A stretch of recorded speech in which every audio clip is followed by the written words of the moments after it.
Bonjour à vous. Alors, on se retrouve une fois de plus pour un autre preview pour la saison 2021 de la LNH. Et cette fois-ci, on s'attaque aux Canucks de Vancouver, que je devrais qualifier comme étant les surprenants Canucks de Vancouver, parce qu'honnêtement, l'année passée, ça a été une équipe qui, je pense, en a surpris quand même plusieurs.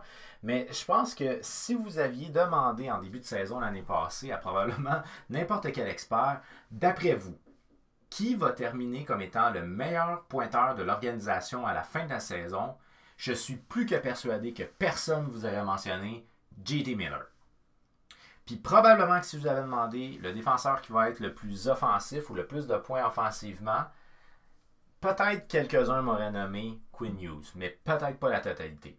C'est une organisation qui a été très surprenante. Le gardien de but Jacob Markstrom a connu sa meilleure saison en carrière. Là, malheureusement, il ne sera pas de retour. C'est une organisation qui a été quand même de séquence. Ça n'a pas été une organisation qui a été stable toute l'année, ce qui explique d'ailleurs pourquoi ils sont septièmes. C'est que c'est ça, ils ont eu des séquences qui étaient très fortes, des séquences qui étaient très faibles. Fait que c'est une organisation qui a été un petit peu difficile à gager à ce niveau-là, qui a quand même relativement bien paru en séries éliminatoires. Puis bon, finalement, il s'adonne que ça a été, je pense, la première fois depuis, je pense que c'est depuis 2014 que l'équipe participait aux séries éliminatoires, puis genre depuis 2011 qu'ils gagnaient une série en séries éliminatoires, de quoi de même. Fait que, ça a été une belle saison de manière générale. Là, malheureusement, il y a plusieurs joueurs qui ont bougé dans cette organisation-là. En fait, c'est que Jim Benning a considéré qu'il voulait vraiment miser sur ses jeunes et il a laissé partir certains qui étaient des joueurs d'expérience, des vétérans des Canucks, qui connaissaient bien l'organisation des Canucks. Dans le lot, je pense entre autres à Chris Tanev. Je pense aussi à Troy Stecher qui est parti, Markstrom qui est parti. Il y a eu une migration qui s'est faite vers Calgary.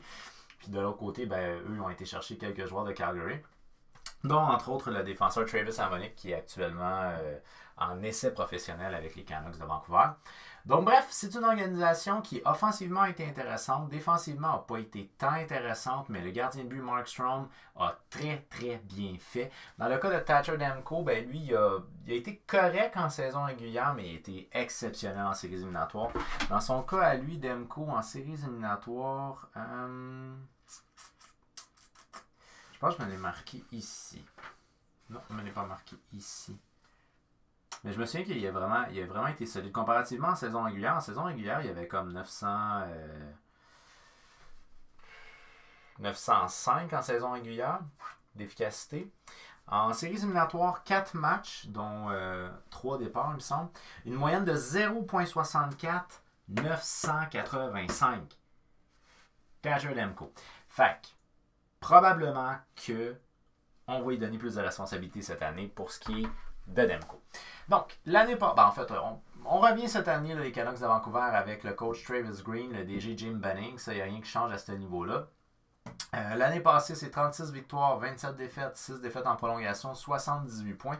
Une moyenne de buts par match de 3.25, ce qui leur donne à égalité la 9e position dans la ligue. Une moyenne de buts encaissés de 3.10, ce qui leur donne à égalité la 16e position dans la ligue. Fait que ça, c'est assez moyen. Ça, c'est bon par exemple, mais ça, c'est assez moyen. Une 9e position, correct.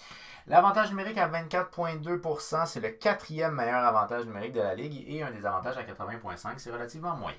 7e dans la Ligue nationale. 7e dans la Ligue nationale. J'ai encore inversé, ça fait une couple de fois que je fais ça.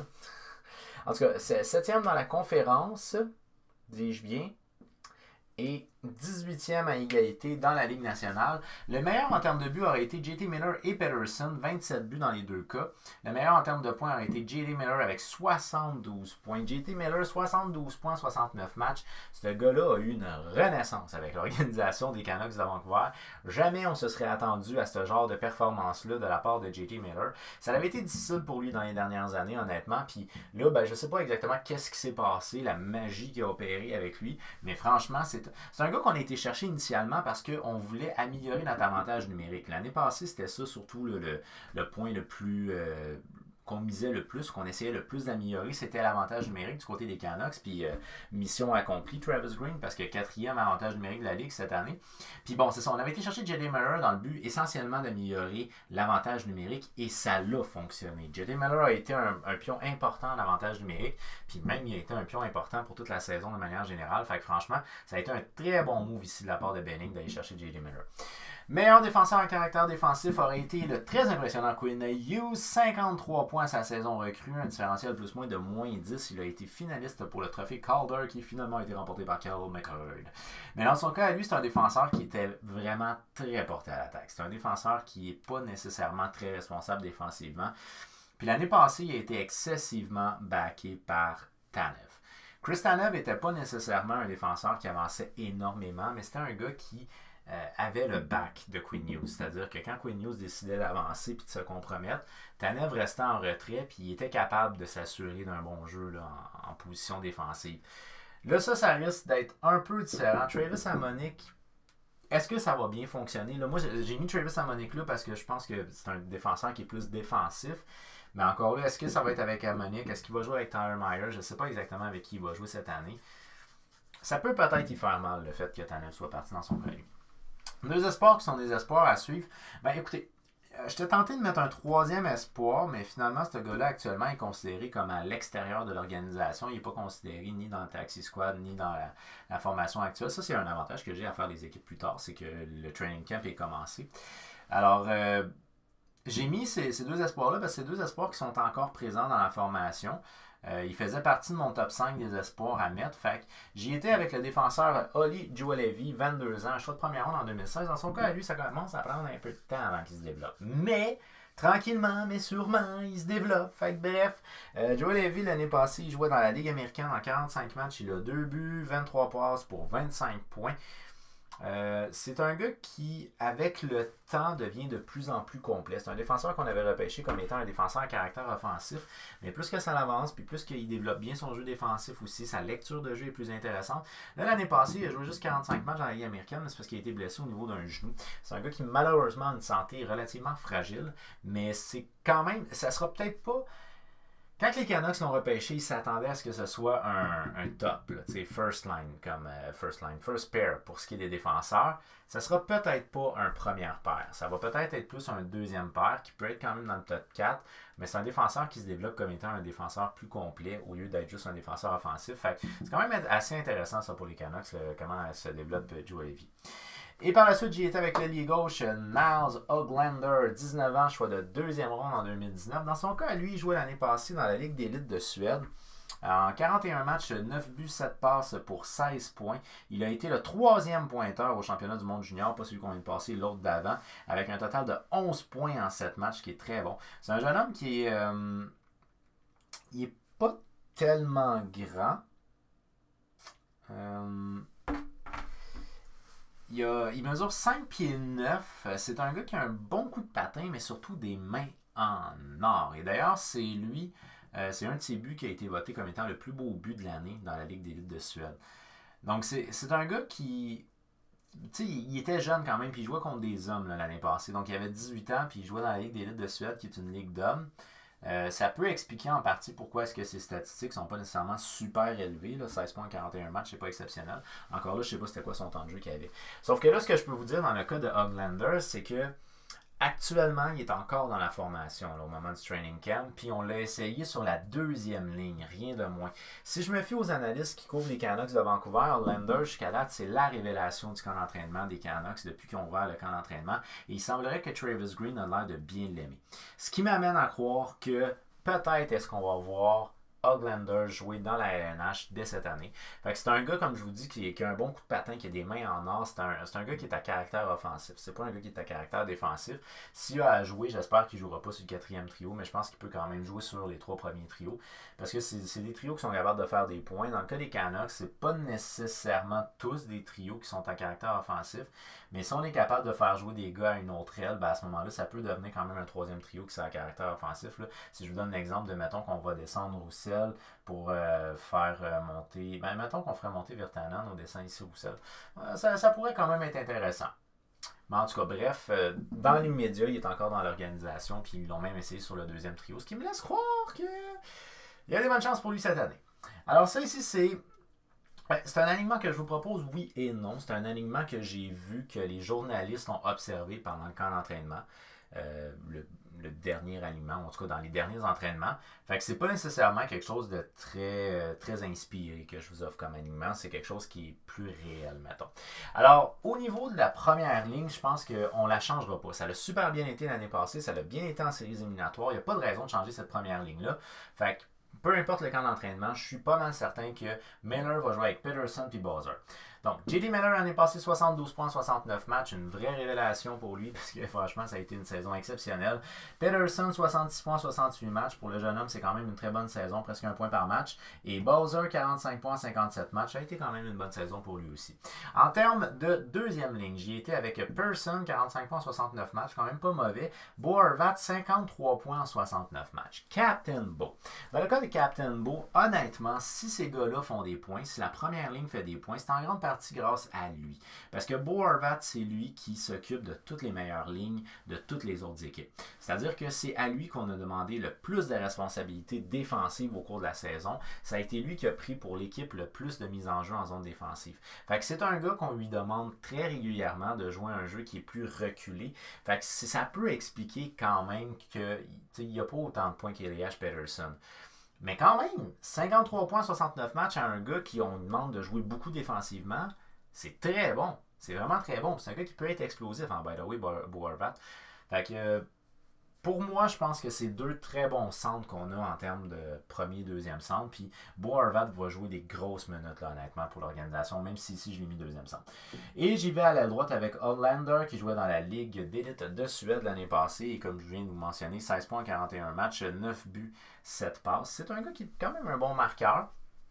Donc là, si en ce moment on est tenté d'essayer de l'utiliser sur cette ligne-là, je pense que ça peut être intéressant de le faire jouer avec Bo Horvat, qui est un gars plus responsable défensivement. Donc lui, il va pouvoir plus s'exprimer offensivement. Puis vu qu'il y a des bonnes mains, à ce moment-là, ça peut être intéressant pour lui. Par contre, à sa stature, là, il mesure 5 pieds 9 puis il pèse 185 livres. J'ai peur qu'il se fasse brasser un peu plus dans la LNH que dans la Ligue d'élite de Suède. Mais bon, enfin bref.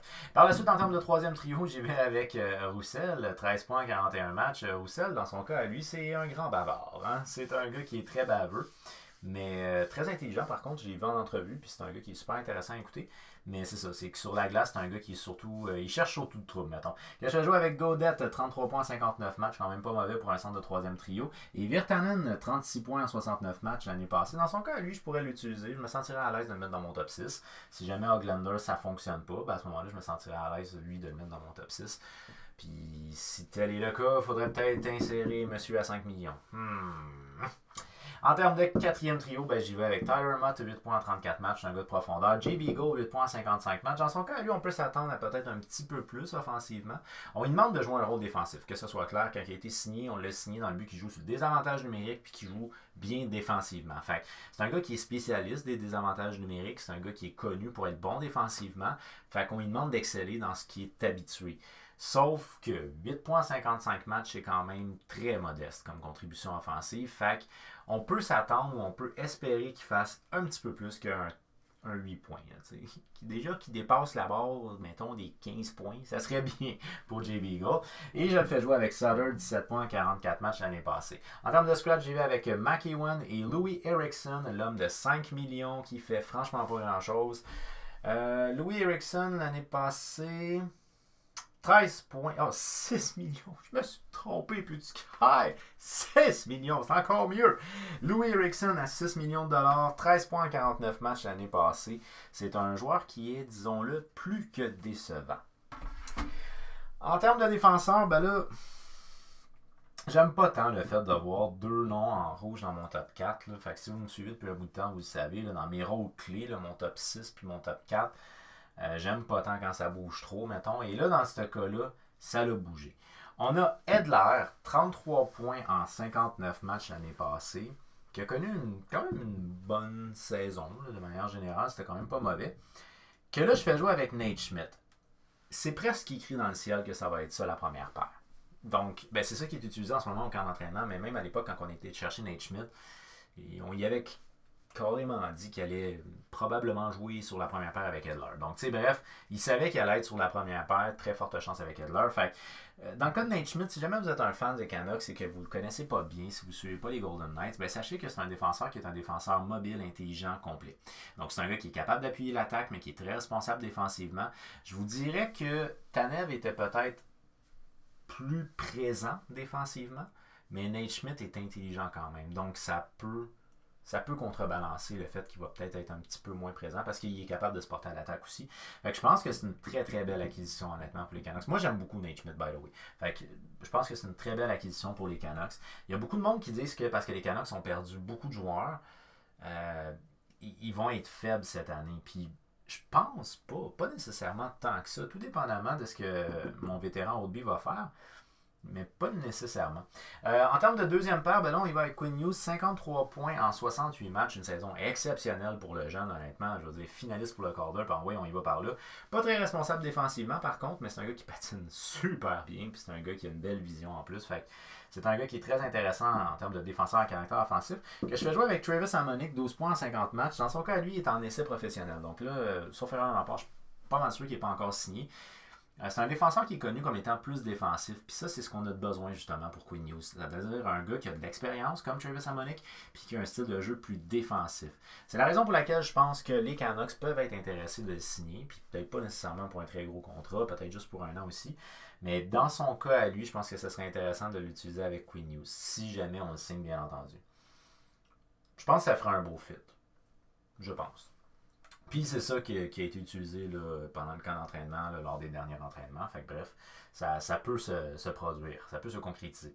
En termes de troisième paire, ben là, j'y vais avec Oli Juolevi. Lui, il jouait dans la Ligue américaine l'année passée. Il avait un total de 25 points en 45 matchs. C'est un défenseur qui avait été repêché initialement comme étant un défenseur à caractère offensif. Il développe de plus en plus son côté défensif. Ce qui peut y permettre d'ailleurs, parce que vu qu'il n'a pas réussi à bien développer son côté offensif, donc à ce moment-là, il ne sera pas capable d'être nécessairement le top défenseur offensif de l'organisation. Puis avec l'arrivée de Quinn Hughes, je pense qu'on ne lui demandera plus vraiment de jouer ce rôle-là. Dans son cas à lui, le fait d'avoir développé son côté défensif peut lui permettre de rester dans la LNH et de rester dans la LNH pour une longue carrière si tel est le cas. S'il reste en santé aussi, bien entendu, c'est sûr. Que je fais jouer avec Tyler Meyer, 21 points en 68 matchs l'année passée. En termes de scratch, c'est une saison correcte pour Tyler Meyer, mais ça n'a jamais été un joueur qui a fait énorme. En fait, peut-être en début de carrière, là, mais sinon, même avec les Jets, c'était pas un gars qui faisait énormément de points. C'est un gros bonhomme. Tyler Meyer, c'est un très gros bonhomme. En termes de scratch, j'y vais avec Chatfield et Ben. Jordy Ben qui pourrait très bien rentrer. Si Hamonic n'est pas signé, Jordy Ben pourrait très bien rentrer à ce moment-là. Peut-être monter Myers sur ma deuxième paire pour faire jouer Jordy Ben sur ma troisième. Ça pourrait être une alternative. Bon, en termes de gardien de but, là, on a été signé Brandon Oldby. Un fait qui est un fait anecdotique, mais qui peut faire peur si vous êtes un fan des Canucks, c'est qu'on a laissé partir Jacob Markstrom parce que bon, il demandait trop cher trop longtemps, qui venait de connaître sa meilleure saison en carrière. Puis il avait été quand même bien en séries éliminatoires, mais sa meilleure saison en carrière. Puis on va chercher Brandon Oldby qui lui vient de connaître à Washington sa pire saison en carrière. Fait que tu sais, Demko a très bien fait en série, mais en série, c'était pas toute la saison, c'était juste en série qu'il a très bien fait. Pendant la saison régulière, il a été respectable, Demko. Il était exceptionnel en série, mais respectable en saison régulière. Brandon Oldby a été décevant en saison régulière. Fait que là, du côté des Canucks, dans le fond, on mise sur Brandon Oldby, qui est un gardien de but d'expérience, qui a gagné la Coupe Stanley. C'est un gars de la place aussi, c'est un gars de la Colombie-Britannique. Fait que, tu sais, on a été chercher un gars qui devrait rassurer Demko. On va peut-être opter plus pour un tandem que d'opter vraiment pour avoir un partant auxiliaire. Fait que, en tout cas, moi, je verrais bien ça, là, un tandem avec Oldby et Demko. Donc, un jeune gardien de but qui gagne ses classes puis qui a connu des bons moments l'année passée en séries éliminatoires, qui serait épaulé par un gardien de but d'expérience qui a gagné. Je pense que c'est ça le plan de l'équipe. L'année passée, Brandon Oldby en 48 matchs avec les Capitals, 3.11, 897. Ça n'a vraiment pas été exceptionnel. Dans le cas de Thatcher Demko, en 27 matchs avec les Canucks l'année passée, 3.6, c'est pas tellement bon en termes de moyenne, 905 en termes d'efficacité, ce qui est correct sans plus. Mais en séries éliminatoires, Demko a vraiment pété les chiffres comme ça n'a pas de bon sens. J'ai encore la misère à le trouver comme tantôt. Peterson, Horvat. Ah, le gars, il y avait eu une moyenne qui était une moyenne inférieure à 1 là, pendant les 6 éliminatoires, Thatcher Demko. C'était ridicule. Ah, il est là. Donc, c'est ça. Il y avait une moyenne de 0,64 985 en séries éliminatoires. C'était ridicule ces statistiques en séries éliminatoires. Alors, ben, c'est ça. Moi, j'ai entendu beaucoup de gens là, qui ont dit que les Canucks seraient une équipe qui serait probablement beaucoup plus faible. J'ai vu des experts même qui les ont mis dans le bas de la division canadienne. Moi, je me dis que c'est une équipe qui n'est pas nécessairement si démontée que ça. Ce que j'aime moins, c'est le fait d'avoir du rouge dans mon top 4, là, 2 sur 4. C'est parce qu'il faut que les gars s'habituent à jouer ensemble aussi. Là. Puis, il n'y a pas vraiment il n'y a pas de match intra-équipe, des choses comme ça. Fait que ça risque d'être rough un peu en début de saison, mais s'ils réussissent à trouver leurs aises assez rapidement, ça peut être intéressant. Nate Schmidt, en tout cas, je suis convaincu que c'est une belle acquisition qu'ils ont faite. Là. Pour moi, en tout cas, c'est une belle acquisition qu'ils ont faite. Les Golden Knights avaient besoin de libérer de l'espace sur leur masse, puis ben, les Canucks ont dit « moi, je suis présent ». Fait que je pense que les fans des Canucks vont apprécier Nate Schmidt s'il joue aussi bien qu'il a joué avec les Golden Knights. Dans le cas de Brandon Obi, ben, j'espère que lui va se reprendre en main. Puis Hoglander, je sais pas vraiment quoi m'attendre de lui. Là. Bref, Travis Green a l'air d'avoir confiance en lui.